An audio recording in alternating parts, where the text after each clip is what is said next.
I love magical fictional worlds. I don't just mean Harry Potter magical, I mean works of fiction in settings that I can be at peace while reading or watching. Like Harry Potter.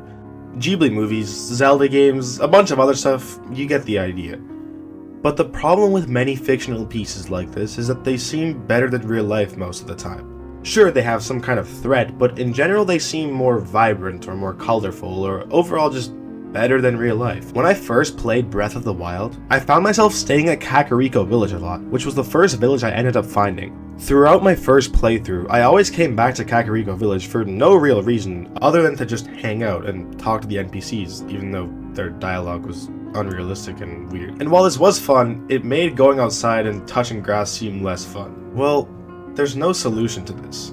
If you escape to a fictional world, you feel happy, and then when you return to your normal life, you feel more unsatisfied than you did before. Now, the inverse of this would be consuming unwelcoming or uncomfortable media, which in theory would make going back to normal life a little bit more satisfying. As humans, though, it's impossible for us to consume fiction that is unsettling, disturbing, or scary and enjoy it. Well, here's the thing.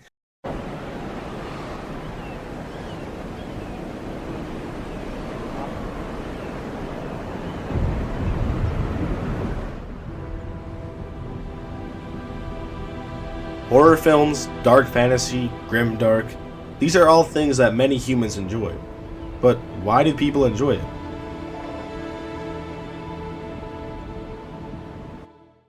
Well, I guess I've already said the answer, sort of. It's so that people feel better about going back to their lives. Maybe they read a book like Blood Meridian and think, thank goodness I'm not any of those characters, giving themselves a renewed appreciation of their life. Almost like if instead of going on vacation for 2 weeks a year, only to return rather unhappy to school or work, you go to a bad place filled with despair and sadness, so that when you return to your job or school life, you feel more appreciative of it. Well, yeah, but first of all, it's a little bit more complicated than that. There are also slightly varying reasons. Firstly, I just want to start a little bit simple. The vibe. I've talked about the vibe of dark fantasy specifically before, but the vibe of dark fantasy and many grimdark fictions are really interesting and in many cases really unique and original. For dark fantasy, obviously the Dark Souls trilogy. I've never played the second game, which if you're familiar with the franchise is not a huge deal and probably for the better, but the first and third game have such great vibes to them. The first game starts off with hope in a grim world, allowing beauty to flourish among a dark atmosphere. If you like that AI dark fantasy trend that was trending a while back, please play this game. It's a little janky and pretty difficult and maybe a little annoying at some parts, but there seriously are no other games that give me the same feeling as this game, and the feeling is amazing and unmatched. This ambiguous and weird feeling that I've found nowhere else. The colors being grim and dull in some areas and beautifully used in others provides this great sense of contrast. And that's actually the first point, contrast. There are darker and more grim feeling areas in Dark Souls, but as you play and get past these grim areas only to reach the more somber and beautiful areas, it gives you a greater appreciation for them that you wouldn't initially have. For example, when you fight the Bell Gargoyle, or the two Bell Gargoyles, while I do agree that the setting is beautiful in and of itself, you can also take an elevator back to Firelink Shrine, where you realize just how beautiful the area truly is. It makes you feel like you're back home in an area that maybe initially felt empty, dark, and kind of grim. This feeling of comfort of reaching the Firelink Shrine after straying away from it is really powerful, and I actually stopped playing the game for a day on my first playthrough because I accidentally killed one of the NPCs in it. I knew he probably wasn't too important, but it felt so sad that Firelink Shrine would forever feel emptier as a result. But I guess this is part of the brutal reality that is Dark Souls. For my next point, I'm going to use Berserk as an example.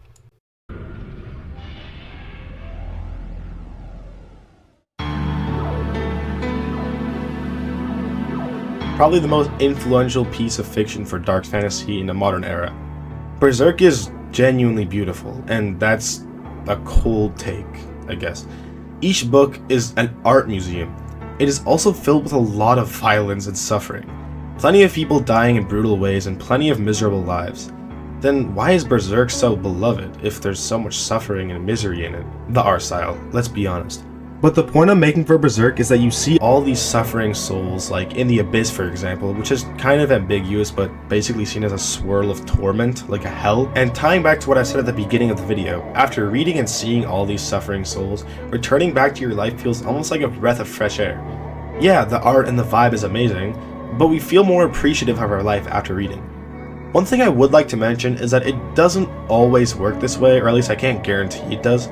If you read all of Berserk in like 4 days, like one of my best friends did, yes, I'm being serious, then maybe it isn't such a good thing for getting any appreciation of life, or at least in the same magnitude as if you don't read it in 4 days. Not to throw shade on my lovely friend, of course, and I don't recall asking him how he felt mentally after reading the whole thing, because it's weird to just ask someone that, but reading so much grim fiction and watching horror films or consuming only this type of fiction extensively, though I'm not a doctor or psychologist, can probably put you in a worse headspace than before. Anyway, talking more on Berserk. Berserk places great emphasis on the struggle of life and persistent through tough conditions. Berserk fans call themselves strugglers, which, I mean, you can decide if that's corny or not, I don't really care. Well, in the world of Berserk, not everyone has a chance to live like they want, no matter how hard they try. But Guts, the protagonist, embodies an enduring testament to the struggles and tribulations essential for traversing life's complexities. It says that there's no paradise for you to escape to, and shows the dark and unfair reality that is often a reflection of the real world. But it also, in a way, teaches you a valuable lesson. Instead of giving in to the suffering that the world brings and giving up, it sends a message to struggle in spite of the relentless and often unforgiving trials that life inflicts on the frail and weak human condition that all of us live under. So it does tell a strong message, and a hopeful one at that. While some darker fiction might seem like its only use is to make you feel better about life, this proves that there are other reasons. The vibe and the atmosphere feeling immersive, some beautiful art, and also a realistic take on the eternal struggle of the human spirit against unfair conditions. Well, not all dark fiction is like that. Some fiction leans fully into being dark, often with no hope. I'm going to start with Dark Souls 3. Dark Souls 3 is a game that I quite enjoy, though I enjoyed Dark Souls 1 better, but Dark Souls 3 is more consistent. Playing DS3 after DS1, which is what I did, is a huge jump in grimness. A lot of color is gone. I mean, a lot. This game is extremely sparing with colors. Many areas only have 1 or 2 prominent colors, if any at all, and none of the colors are really vibrant. But this seeming detriment to the game or the art style actually services it well. It creates the most grim atmosphere out of any of the Souls games by a long shot. So many people suffer in this world, just like Dark Souls 1, but it really feels hopeless in this game. If you played Dark Souls 3 before or have heard of it, there's a chance you've heard of this random lost Reddit post or YouTube comment calling the Gale boss fight, the final boss of the DLC, and in the lore, the final boss, this: 2 nobodies fighting over nothing at the end of time. Again, you can decide if this is corny or not, I really don't care. I don't have the DLC, so I can't exactly confirm how true or false this is, but from what I've heard, the DLC really shows that no matter what you did in the game, the world was going to crumble regardless. Dark Souls 3, in my opinion, is a tale of you wandering these fallen lands devoid of any hope. A lot of foes that you face are either entities or beings that succumb to the brutal reality of the world, or going insane, like the Abyss Watchers being consumed by the Abyss, or Yorm the Giant, who has this whole long tragic backstory that I implore you to research if you're interested, but he was basically a giant who failed to protect his people. These bosses don't exactly feel like big bad guys stopping you from reaching a greater good. They are broken souls that, despite putting up a fight, probably are appreciative of you putting an end to them. The accomplishment you feel after killing a boss is different than Dark Souls 1 in my opinion, as at one point in my playthrough, I kind of accepted that this world was completely hopeless. No chance of saving the world in sight, other than letting it fall, which at the very least would end the torturous existence of the bosses or the hollows. Another famous grimdark, something I know very little about, so please forgive me if you're a huge fan of it. Warhammer 40k. Basically a franchise, mainly a tabletop RPG set 40,000 years and beyond, often following dark tales of extreme warfare. Warhammer 40k places emphasis on the fact that there are no real heroes, only people who fight in war. Those who are seen as heroes or legends very often die quickly. From what I've heard and read, Warhammer 40k is just constant war where losses are huge and victories aren't as happy as they are in other mediums.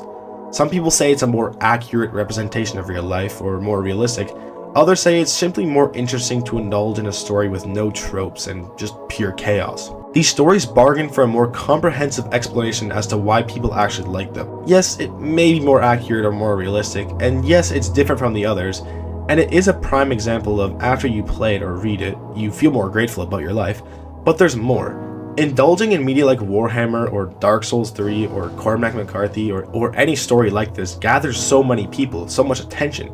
One explanation that I've come up with, based on many things that people have said, is as follows.